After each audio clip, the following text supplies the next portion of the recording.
రుతుపవనాలు సకాలంలోనే పలకరించాయి. అందుకు తగ్గట్టుగానే రైతులు వరి సాగును చేపట్టారు. ఇప్పటికే కొన్ని చోట్ల వరి నారు మల్లుపోయిగా అనేక ప్రాంతాల్లో ఇప్పుడిప్పుడే పోసుకుంటున్నారు. అయితే సన్న రకాలకు అధికంగా చీడపీడలు ఆశించే అవకాశం ఉంది. ముందస్తు చర్యలు తీసుకుంటే అధిక దిగుబడులను పొందేందుకు ఆస్కారం ఉంటుంది. ప్రస్తుతం వరిలో చేపట్టాల్సిన సస్యరక్షణ చర్యల గురించి తెలియజేస్తున్నారు Malyala KVK programme coordinator Malathi.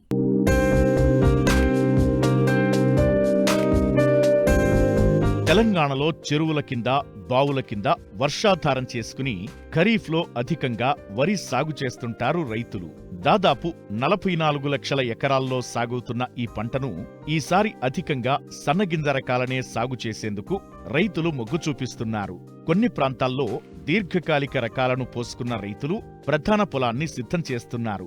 మధ్య స్వల్పకాలిక రకాలను సాగు చేస్తున్న రైతులు మాత్రం నారుమడులు పోసుకుంటున్నారు. అయితే సన్నగింజ రకాలకు అధికంగా చీడపీడలు ఆశించే అవకాశం ఉండటంతో తొలి దశలోనే వాటిని అరికట్టినట్లయితే అధిక దిగుబడులు పొందేందుకు అవకాశం ఉంటుంది. వరిలో ఆశించే చీడపీడల నివారణకు సస్యరక్షణ చర్యల గురించి రైతులకు తెలియజేస్తున్నారు ప్రధాన శాస్త్రవేత్త డాక్టర్ ఎస్ మాలతి.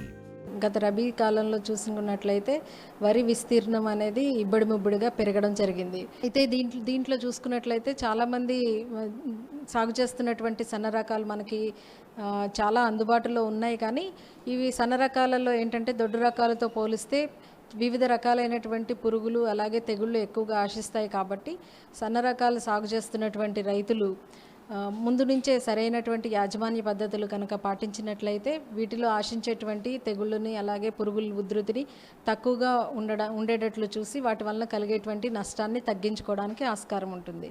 మన తెలంగాణ రాష్ట్రంలో చూసుకున్నట్లయితే పురుగుల విషయానికి వస్తే వరిలో ఉల్లికోడు ప్రధానంగా వరంగల్ జగిత్యాల ప్రాంతంలో, అలాగే కాండం తొలిచి పురుగు, అలాగే సుడిదోమ ఎక్కువగా ఆశించడానికి ఆస్కారం ఉంటుంది. తెగుళ్ళ విషయానికి వస్తే అగ్గి తెగులు, అలాగే బ్యాక్టీరియా ఆకు ఎండు తెగులు, తర్వాత పాము పొడ తెగులు, ఇవి ఎక్కువగా ఆశించడానికి ఆస్కారం ఉంటుంది. అయితే ముందుగా చూసుకున్నట్లయితే మనకి ఉల్లికోడు పంట తొలి దశలో అలాగే నారుమడిలో లేదా పంట తొలి దశలో ఎక్కువగా ఆశించడానికి ఆస్కారం ఉంటుంది. కాబట్టి రైతులు ఒకవేళ వరంగల్ నుండి కానీ అలాగే కరీంనగర్ జగిత్యాల పరిశోధనా స్థానం నుండి కానీ అభివృద్ధి పరిచినటువంటి సన్న రకాలను ఎంచుకున్నట్లయితే అవి స్వతహాగానే కొంతవరకు ఉల్లికోడిని తట్టుకోవడానికి ఆస్కారం ఉంటుంది. కాబట్టి వాటిల్ని సాగు చేసుకోవచ్చు. ఒకవేళ ఇతర ప్రాంతాల్లో అభివృద్ధి చెందినటువంటి సన్న రకాలను కనుక సాగు చేస్తే తప్పనిసరి పరిస్థితుల్లో ఉల్లికోడికి పంట తొలి దశలో అలా నారుమడిలో సస్యరక్షణ చర్యలు చేపట్టాలి.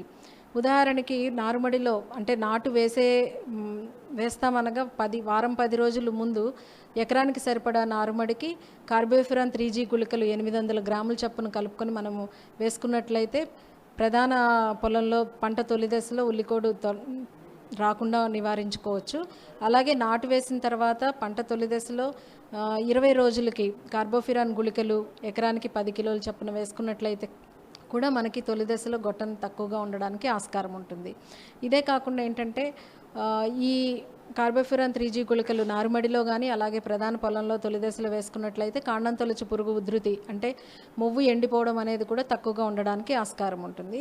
ఈ మధ్య కాలంలో ఏంటంటే మనకి విపరీతంగా అనుకూలమైనటువంటి వాతావరణ పరిస్థితులు ఉంటే సుడిదోమ ఎక్కువగా రావడానికి ఆస్కారం ఉంటుంది. కాబట్టి రైతులు సుడిదోమ ఆగస్టు లాస్ట్లో మొదలు అయ్యి సెప్టెంబర్ అక్టోబర్లో దీని ఉధృతి ఎక్కువగా ఉంటుంది. ఒకవేళ ఆ టైంలో కనుక ముసురు వాతావరణము అలాగే ఒక్కబోత వాతావరణం ఉన్నట్లయితే కనుక సుడిదోమ ఎక్కువగా ఉంటుంది.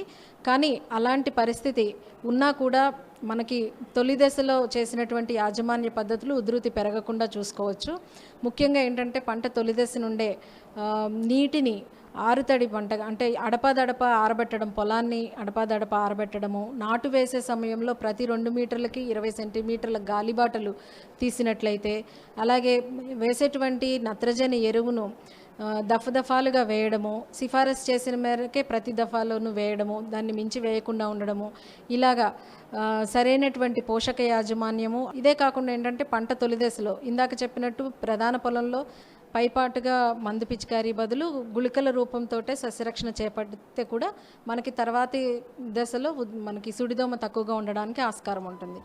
గత రబీలో కాటుక తెగులు అధికంగా ఆశించింది. ఈ ఖరీఫ్లో వాటి నుండి ముందస్తు చర్యలు చేపట్టి పంటను కాపాడుకోవాలని సూచిస్తున్నారు శాస్త్రవేత్తలు. ఈ మధ్య కాలంలో ఎక్కువగా అవుతున్నటువంటి తెగుళ్ళు కాటిక తెగులు రాకుండా ఉండాలి అని అంటే గత రబీలో మనకి కాటిక తెగులు గత ఖరీఫ్లో కాటిక తెగులు రావడం గమనించాము. సో రైతులు విత్తనాన్ని విత్తే ముందే ఈ కాటిక తెగులు నివారణకి సాధ్యమైనంత వరకు కాటిక తెగులు ఆశించినటువంటి పైరు నుంచి విత్తనం సేకరించుకోవాలి. లేదా ఒకవేళ బయట నుంచి కానీ అలాగే ఇతరత్ర సోర్స్ నుంచి కానీ విత్తనం సమకూర్చుకుంటే కనుక కంపల్సరీ విత్తన శుద్ధి అనేది చేపట్టుకోవాలి. పొడి విత్తన శుద్ధి అయితే కిలో విత్తనానికి 1 గ్రామ్ చొప్పున కార్బండిజంతో కలుపుకొని తర్వాత విత్తుకోవాలి. అలాగే మండి కట్టే పద్ధతి అయితే 3 గ్రాములు చొప్పున మనము నీళ్ళల్లో కలిపి 1 లీటర్ నీటికి 3 గ్రాముల చొప్పున కలుపుకొని నానబెట్టి దాంట్లో వడ్లని నానబెట్టుకుని తర్వాత మండి కట్టుకొని మనం విత్తనం విత్తుకున్నట్లయితే ఈ విత్తనం ద్వారా సంక్రమించేటువంటి తెగుల్ని నివారించుకోవచ్చు. ఇదే కాకుండా అగ్గి తెగులు అలాగే పాము పొడ తెగులు ఇవి తక్కువగా ఉండడానికి సాధ్యమైనంత వరకు నత్రజని ఎరువుని సిఫారసు మేరకే దఫదఫాలుగా వేసుకోవడము, అధిక మోతాదులో ఎట్టి పరిస్థితుల్లోనూ వాడకుండా ఉండడము. ఈ తెగుళ్ళు ఆశించడం మొదట గట్లమ్మట ఉన్నటువంటి కలుపు మొక్కల మీద వస్తాయి కాబట్టి గట్లని సాధ్యమైనంత వరకు శుభ్రంగా ఉంచుకోవడం, ఎప్పటికప్పుడు తెగుళ్ళని గమనిస్తూ ఆశించిన వెంటనే తగినటువంటి సిఫారసు చేసినటువంటి తెగులు మందులు పిచికారీ చేసుకున్నట్లయితే వీటి వలన కలిగేటువంటి నష్టం తగ్గించుకోవచ్చు. రైతాంగం గుర్తుంచుకోవాల్సింది ఏంటంటే సన్న రకాలు సాగు చేసుకునే రైతులు కంపల్సరీ ఈ పురుగుల్ని అలాగే వరి పంటను ఆశించేటువంటి పురుగుల్ని తెగుల్ని ఎప్పటికప్పుడు పొలాన్ని చూసుకుంటూ నిఘా ఉంచుతూ ఏ పురుగు ఆశించినా ఏ తెగులు ఆశించినా సరైనటువంటి సస్యరక్షణ చర్యలు చేపట్టినట్లయితే సరైన యాజమాన్య పద్ధతులు పాటించినట్లయితే ఈ సన్న రకాల్లో కూడా దొడ్డు రకాలతో పోల్చినట్లుగానే అధిక దిగుబడులు పొందడానికి ఆస్కారం ఉంటుంది.